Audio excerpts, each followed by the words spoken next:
You're watching the news live on Rupavahini Channel I. I'm Sharam Maskrinius. Good evening. I'm Niket Karnaratna. We'll start off with the headlines as usual.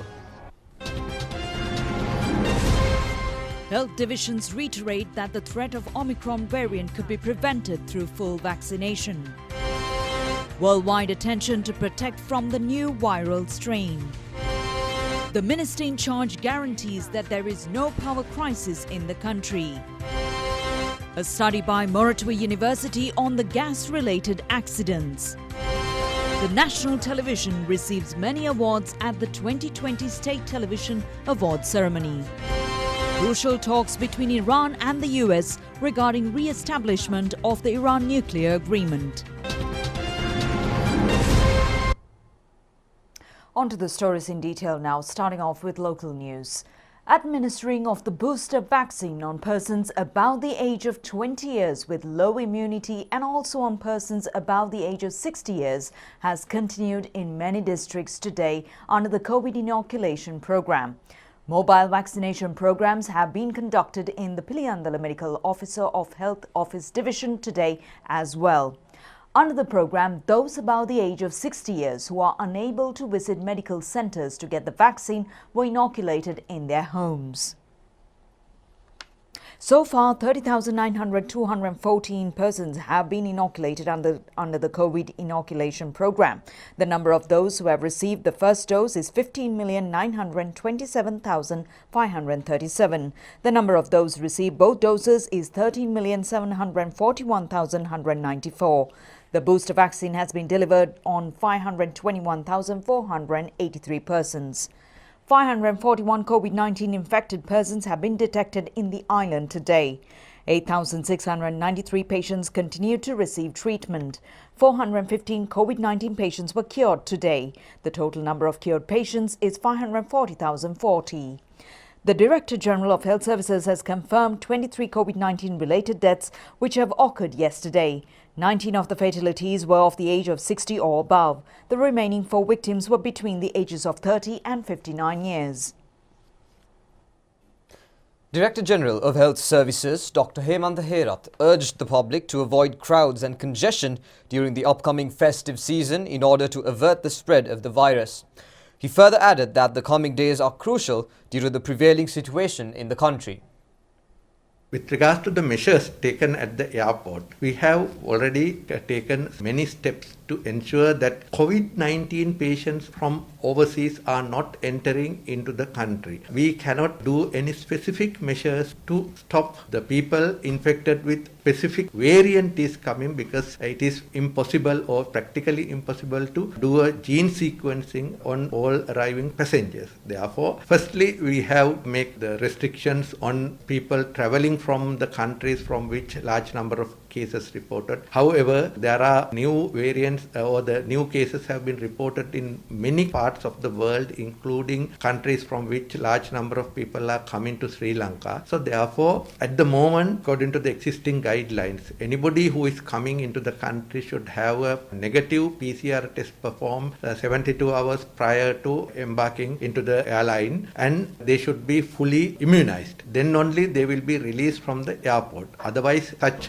requirements are not fulfilled, they will be subject to the quarantine measures stipulated in those guidelines. So that will be the most important action that will be taken at the airport. And we have already taken measures to increase the staff at the airport to face the increasing number of passengers coming through this airport. And thereby we will be able to make sure that the infected persons are not coming into the country, or we can minimize those who are coming into the country. But what is important is to take every possible measures to prevent the spread of the disease, whether it is Omicron or any other illness. We need to make sure that COVID-19 infection is not spreading within the country, for which what is important is to have from overseas are not entering into the country. Also from overseas are not entering into the country. From overseas are not entering into the country. So during the New Year time, make sure that whatever the action or events that you are going to organize are done according to the existing health guidelines, and those who are planning to take part in these events also should ensure that you all are going to adhere to the health guidelines. Otherwise, month of January, we might be able to see an increased number of cases like what we observed last year also. So that is a earnest request that we want to make to the public to ensure that our country is progressing in social and economic ways forward without having a major impact through this pandemic. Pediatrician Dr. Channa De Silva stressed that reopening of school plays a significant role in both physical and mental well-being of children. He made these remarks at a media briefing held today. Alongside the rapid reduction of cases in Sri Lanka, now the school has gradually reopened by step. But now all the classes, all the schools of Sri Lanka has been reopened, and now children are going to schools. But the thing is, still there are some concerns among parents whether it's safe to send our children to schools, because we are getting some reports, some children and some teachers and some staff working in the schools develop this disease, and some places it is needed to close some classes or maybe a few classes. So it's very important. This is a very good situation, because after many months children got this opportunity especially to start their school work, especially classroom works, even though some of these activities, educational things were going on through internet as online things, but it is not the main important thing, because the classroom educations, attending to school, not only the educations, they have to engage in many activities. There are many extracurricular activities. Children have to play with each other, they have to merge with each other, sometimes even fighting with each other. Also very important to learn lessons, and all these things finally shape their development, especially as an adult. So this is our future. If something happen or something adversely affect during their childhood, or if it is affecting all the children, entire childhood, it might be definitely affect the future as well. So it is very important to keep this situation as much as possible to reduce the spread of the disease in Sri Lanka. So it is responsibility of all of us, especially the parents and adults in this country, to prevent the further spread of this disease. Especially January, first 3 months of the year, usually first part of the year, children are engaged in many sport activities, house meetings, meets, various other sports events, big matches. All these things are very important to develop their physical strength as well as their teamwork, their leadership skills, all these skills apart from their classroom education. So if these situations continue, if we can engage in further control of these situations in Sri Lanka, by January we might be able to allow them to have their normal sports activities. But this time period is very, very crucial. If we forget about our healthcare measures, especially if we gathered unnecessarily, if we contribute to spread the disease, so then most probably children might miss these sports activities, or even might lead into school closure as well. Other thing is immunizations. If you are eligible, if you or your child is eligible to get this vaccine, the first dose, second dose, or even maybe now the third doses are also given for some category of people in Sri Lanka. So don't delay it. As soon as possible, if you are eligible to have these vaccines, get it early. So it definitely will protect you as well as the society. Omicron has been classed as a variant of concern, and early evidence suggests it has a higher reinfection risk. The heavily mutated variant was detected in South Africa earlier this month and then reported to the World Health Organization last Wednesday. The variant is responsible for most of the infections found in South Africa's most populated province, Gauteng, over the last 2 weeks, and is now present in all other provinces in the country. The World Health Organization has warned against countries hastily imposing travel curbs, saying they should look to a risk-based and scientific approach. However, numerous bans have been introduced in recent days amidst concerns over the variant. The World Health Organization's African Director, Matshidiso Moeti, has said yesterday that with the Omicron variant now detected in several regions of the world, putting in place travel bans that target Africa attacks global solidarity. Meanwhile, Australia has paused plans to reopen its borders to several foreign nationals amid fears over the new COVID variant. The country was due to allow vaccinated skilled migrants and international students entry from the 1st of December. However, Prime Minister Scott Morrison has said that a delay of a fortnight was necessary following Omicron's discovery. Australia, which has so far found 5 Omicron infections amongst travellers arriving in the country, has not announced rolling back any of the restrictions it had already eased. Under the current rules, permanent residents and fully vaccinated travellers from New Zealand and Singapore are allowed into Australia. The relaxation of rules planned for the 1st of December would have added fully vaccinated Japanese and South Korean citizens to the list of those who could enter, as well as eligible visa holders. Australia's National Security Committee has said that the pause was necessary as it would allow them to consider issues like the efficacy of the vaccine and the impact of the variant. Britain is set to unveil new guidance today on extending the rollout of COVID-19 booster shots to those under 40 years of age. In light of the rapid rise in cases of Omicron, Prime Minister Boris Johnson has restricted travel restrictions to South Africa, tightened testing rules and made mask wearing compulsory in shops and on transport in response to Omicron. Meanwhile, in the Asia-Pacific, countries are tightening borders and delaying reopening plans in response to the Omicron coronavirus variant, dealing a blow to the region's already sluggish resumption of international travel. Japan has become the latest country to reinstate tough border restrictions today, banning all foreigners from entering the country from the 30th of November.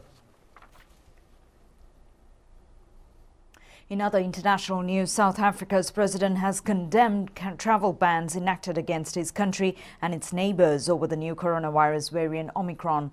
Cyril Ramaphosa has said that he was deeply disappointed by the action, which he described as unjustified, and called for the bans to be urgently lifted. The United Kingdom, European Union and the United States are among those who have imposed travel bans against South Africa. We are deeply disappointed by the decision of several countries to prohibit travel from a number of Southern African countries, including our own, following the identification of the Omicron variant. This is a clear and completely unjustified departure from the commitment that many of these countries made at the meeting of the G20 countries in Rome last month. The only thing the prohibition on travel will do is to further damage the economies of the affected countries and undermine their ability to respond to and also to recover from the pandemic. The emergence of the Omicron variant should be a wake-up call to the world that vaccine inequality cannot be allowed to continue. Until everyone is vaccinated, everyone will continue to be at risk. A decision was taken that the country should remain on coronavirus alert level 1 for now, and that the national state of disaster should remain in place. In taking the decision not to impose further restrictions at this stage, we considered the fact that when we encountered previous waves of infection, vaccines were not widely available and far fewer people were vaccinated. This is no longer the case. And stories here at home, State Minister Lasantha Lagewana says that a report on short and long-term measures to be implemented with regard to the gas-related explosions is to be received from the Moratuwa University. He made these remarks delivering a statement in Parliament today. State Minister Lasantha Lagewana said that Sri Lanka has been facing the setback of not having a legal laboratory to conduct tests on gas since the end 1960 decade. He further said that he is thankful to the Ceylon Petroleum Corporation for providing them test reports. He added that 2 test samples were directed by them to the CPC last Friday. He said report on 1 sample was received last Saturday and it was submitted to the Moratuwa University. State Minister Lagewana also said that the Moratuwa University has informed them that they are unable to take a decision on the validity on the samples by relying upon only 1 sample. He further said that they have personally informed the chairman of the Sri Lanka Accreditation Board to intervene in the issue. Accordingly, chairman of the board had spent the whole day yesterday at the CPC. He was instrumental in obtaining 12 samples under his supervision from the districts of Ratnapura, Kurunegala, Gampa, Galle, Kalutara and Colombo yesterday. They were sent to the CPC for further investigations and reporting. State Minister also said that the corporation reports are expected to be submitted to the Moratuwa University during this week. He said that he was certain that the university would provide instant and long-term measures to be taken regarding the problem. Prime Minister Mahinda Rajapaksa has presided over the first meeting of the Organising Committee of the 74th National Independence Day commemoration ceremony today. It has been decided to conduct next year's National Independence Day commemoration ceremony at the Independence Square in Colombo under the theme A Prosperous Motherland, Overcoming Challenges. The Prime Minister has informed that the Minister of Foreign Affairs, Professor G.L. Pires, to extend invitations to diplomats, including ambassadors and high commissioners, for participation in the 74th National Independence Ceremony. Minister Chamal Rajapaksa has been entrusted the task of inviting special local dignitaries. The Prime Minister has reiterated that only those who have been subjected to full vaccination according to proper health guidelines should take part in the ceremony. The period chanting ceremony, to be conducted prior to the Independence Day, is scheduled to be held at the Independence Square premises on the 2nd of February. Secretary to the Ministry of Buddha Sasana, Religious and Cultural Affairs, Professor Kapila Gunawardena, has been entrusted with the responsibility of recommending the sacred places of worship where Buddhist, Hindu, Islamic, Catholic and Christian religious observances are to be conducted in parallel to the Independence Day ceremony. A project to plant 500,000 saplings in connection with the Independence Day ceremonies is also scheduled to be conducted. The meeting was also attended by the ministers Dinesh Gunawardena, Janaka Bandara Tennakon, Vasudeva Nanayakkara, Prime Minister's Secretary Gamini Senarath, government officials and heads of security divisions have also attended the event. A book titled Deshapalane Sangavunu Katha Kiyana Katha, or Stories Retelling the Hidden Stories in Politics, compiled by Gunapala Tissakuttiarachi, was presented to Prime Minister Mahinda Rajapaksa at the Temple Trees today. Tissakuttiarachi has functioned as a state minister and parliamentarian and also held many positions in the state and semi-state service. His work was based on numerous incidents in the political arena. Gunapala Tissakuttiarachi was first elected to parliament from the Hambantota district in the general election of 1989. He was appointed as the State Minister of Environmental and Parliamentary Affairs in 1990. He is also an honours graduate in media communication at the Kelaniya University. Minister Uday Gammanpilla says that all necessary funds have been reserved for the importation of fuel as well as medicines and health equipment despite prevalence of whatever obstacles. The minister, joining the debate on the third reading of the budget, made these remarks today. The votes of the Ministries of the Power and Energy were taken up for discussion today. Minister Uday Gammanpilla said that a justifiable fear has been created on power cutbacks with the emergence of foreign exchange crisis. He added that under normal circumstances, such a power shortage would have been created. However, with the closure of the Sapugaskanda oil refinery, this situation has been averted. The country has had an adequate buffer stock of 79,000 metric tons of fuel oil sufficient for 40 days. The minister, as a result of heavy rainfall, it has been possible to increase the hydropower electricity generation up to 55%. Minister Uday Gammanpilla said that the second priority is fuel. He said that there exists a dollar shortage. He further said that they have never refrained from opening any letter of credit regarding importation of fuel. The importation of other items have been sacrificed in order to fulfill 100% of the requirement of fuel and medicines. The Sri Lanka Central Bank and the bank system have ensured not to leave room for any shortcomings. Minister of Finance Basil Rajapaksa says that more attention has been focused on foreign investments at a time when the government is engaged in efforts to restore the economy affected by the pandemic. He has made these remarks in discussions with several ambassadors in Colombo today. Japanese Ambassador Misikoshu Hideki has conducted talks with the minister at the Finance Ministry this morning. In-depth attention has been focused on further strengthening bilateral relations.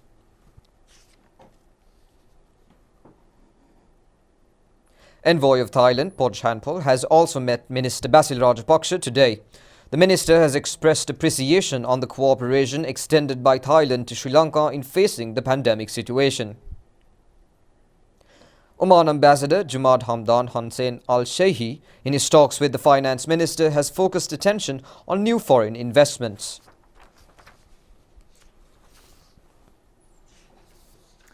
Floods have been reported from many parts of the island as a result of the inclement rainy weather condition affecting the country. The Department of Meteorology has predicted intermittent or thunder showers in many parts of the island today as well.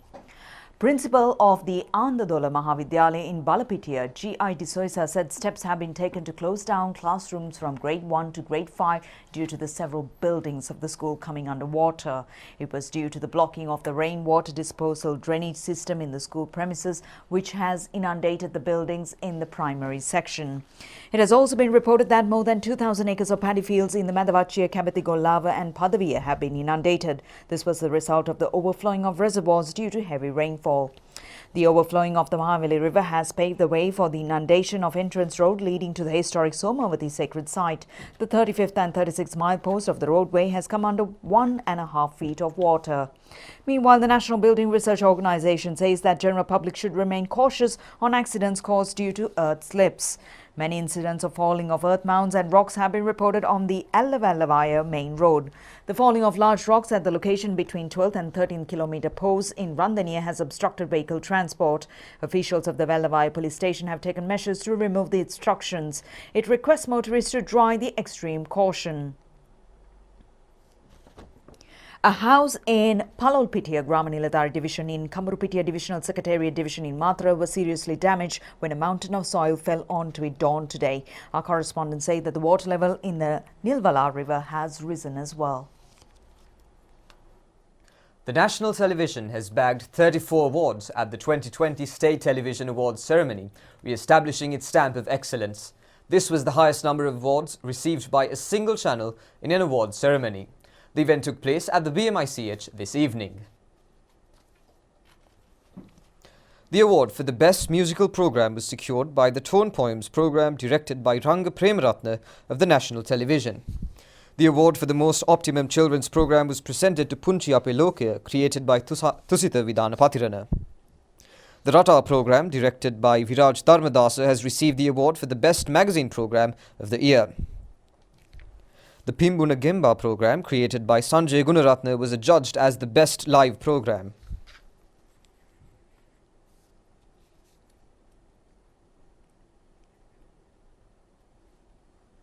Wolf Nodutu Baddegana documentary, directed by Namal Prasanna, has won the State Award for the best documentary. Nathalya Veeravardhana has received the State Award for the best English news presenter. The best news presenter in the Tamil medium was Irshad Kader.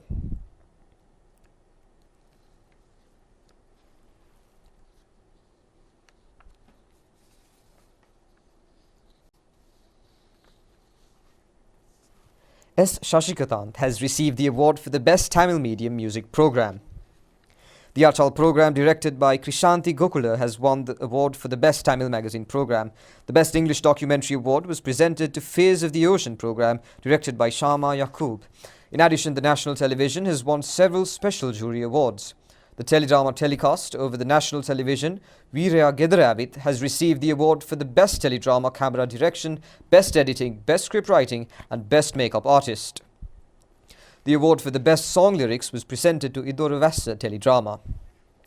Expect more details on the awards presentation ceremony through our news bulletin tomorrow. In other stories, the case filed against former IGP Pujit Jayasundara regarding the Easter attack was heard before a 3-member panel of High Court judges for the 6th day today.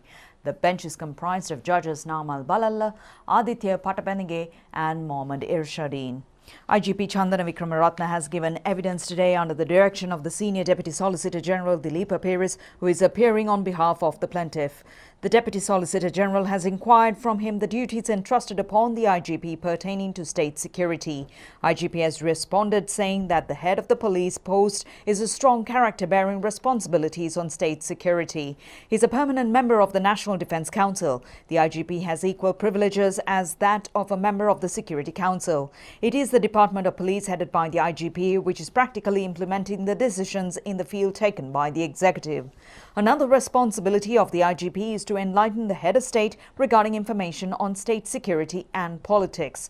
The IGP should also be equipped with appropriate knowledge on national security, crime management and other administrative duties. The Deputy Solicitor General has also inquired as to what measures should be taken by the IGP when receiving any intelligence information. IGP Chandran Vikramaratne has replied saying that it is the duty of the IGP to direct the relevant divisions of any such information received and to implement necessary action. When questioned as to his opinion regarding the intelligence information received from the State Intelligence Service, the IGP said they act with the pre-assumption that the information provided by the State Intelligence Service is true and accurate. Upon inquiry by the Deputy Solicitor General regarding the actions to be taken by IGP after receiving state intelligence reports of an impending terror attack, he said the IGP should have convened a meeting of high-ranking officials with specialist knowledge in the department and to nurture the information into an intelligent information. Thereafter, the IGP should ensure to implement the decision in the field. Former Head of State Intelligence Service Nilantha Jayawardena, responding to cross-examination by the counsel of the respondent this morning, said he had received information on the 4th of April 2019 regarding preparations for a terrorist attack by the National Tawhid Jamaat organization. He added that, however, this was not established as an intelligence information until the evening of the 20th of April of that year.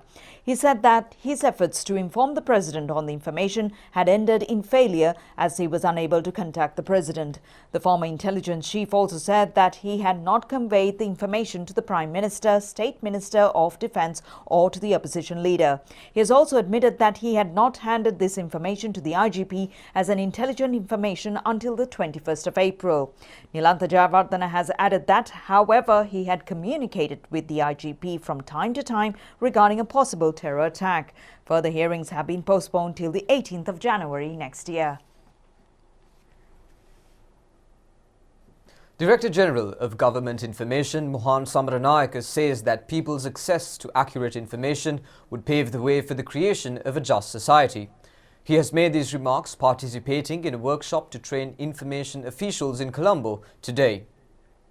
Director General of Government Information Mohan Samranayake said that information technology is a massive industry today. It is also a business enterprise. In the absence of a people equipped with information, the society would come under the clutches of misguided persons. As a result, they would be unable to take correct political and economic decisions. This situation is prevailing in many countries, including Sri Lanka. Lack of accurate information would make it difficult to ordinarily people to have a correct understanding on the actions of the government which they have elected to power. Under such circumstances, they would also be unaware of how the tax money is being utilized for the maintenance of society. Director General of Government Information further said that their efforts are directed towards the dissemination of accurate information to the people.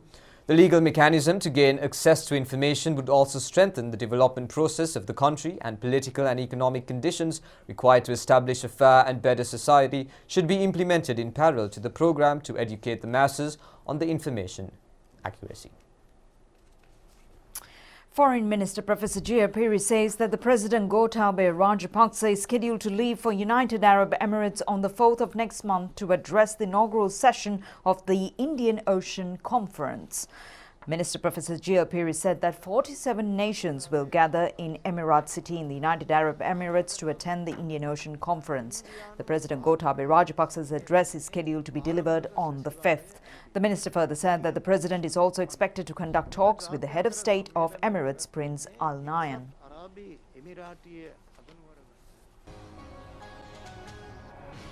That's all the news for today. Join us again at the same time tomorrow. Good night.